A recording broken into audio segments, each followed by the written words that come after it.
Meteorologist Scott Dorval with the Idaho News 6 forecast.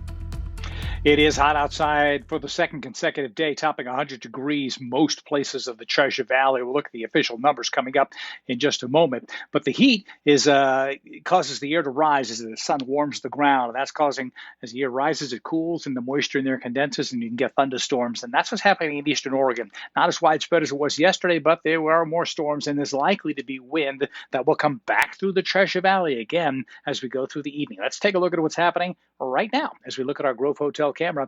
And in general, we still see blue skies. We've had that smoke. We had it in the air, the fire coming in, the smoke coming in from the eastern Oregon fire with those winds. And if we get more wind coming from Oregon, we'll probably bring in transport some more smoke this evening. And then a high altitude smoke's been coming in from the south and west from the Reno fires, although the skies turned a little bit more blue as some of that seemed to push away. But in general, it is still hot outside and that heat's going to continue. Let's look at the current temperature. It is 101 in Boise, so we've topped 100 for 2 consecutive days. Not a record today because the record, I believe the record's 104.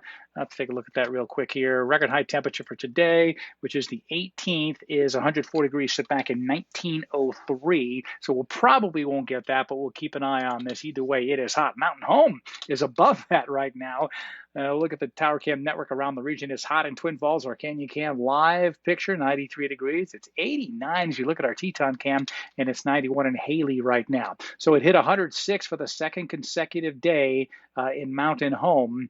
It may be officially 101 at the airport in Boise, 100 or 101. We'll check out the numbers here. 6 o'clock, we'll get the latest reading. 90 in the mountains, 95 again in Twin Falls, although 100 right around the canyon.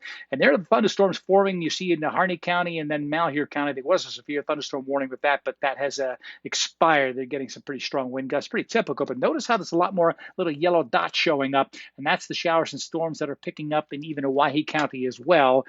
Take a closer inspection here near Venator, just west of the Malheur County line, northwest of Rome, seeing crossing Highway 78, a couple more storms. And storms developing in northern Nevada headed towards the higher terrain. Twin Falls is going to have to get ready. We may see some thunderstorms if they hold together in southeast Owyhee County, pushing on in. So everybody has a chance of some gusty wind. And all of the red in this map has to do with heat, some heat advisories, some excessive heat warnings. The deep red around the Treasure Valley, the red flag warnings in effect. So that's until tonight. We have a chance for more new fire starts.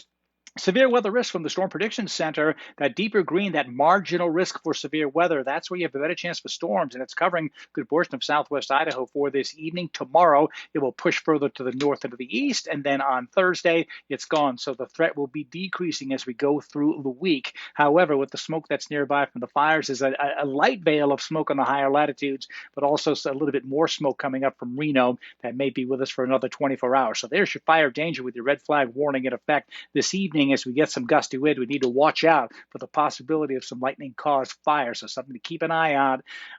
Futurecast does not show a lot of storm activity, but there will be some. You may not get a storm, but you're very likely to get some gusty wind coming from a nearby storm or a storm that may be 100 miles away can send wind in your direction tonight. Something I'll watch. McCall was nice and sunny, turned sunny this morning, and then partly cloudy now, near 90 today. McCall will drop down to 81 Thursday, back up to 85 on Sunday. Looks like a nice weekend in the mountains. Look at that, mid-80s in Sun Valley as well, with sunshine and 86 on Saturday. Here's my Idaho News 6 weather forecast for the Treasure Valley. Partly cloudy and hot. Tomorrow, still near 100. We're just going to take just a little bit of an edge off the heat tomorrow, drop it maybe a few degrees, and a little bit more cloud cover. Still a chance of some gusty evening wind tomorrow. Scattered storms are a better bet in the west central mountains tomorrow. Don't forget, you'll get them tonight. Some wind late tonight in McCall, and then also tomorrow afternoon and evening, we could see the same thing develop. 85 Stanley in Sun Valley, 89, I should say, in Sun Valley. There's some blue skies. Hopefully, we won't have too much smoke tomorrow, but I think they will be. We're still going to be around 99 tomorrow. We could be having that third consecutive 100-degree day. We'll see. But definitely a dip in that temperature on Thursday down to 94 and even 93 on Saturday. Hey, this looks like a really nice-looking weekend ahead. There may be a little bit of cloud cover, but wow, I got to tell you, Don, this is exactly what we're talking about. Weather looks good going into the weekend. All right, thanks, Scott.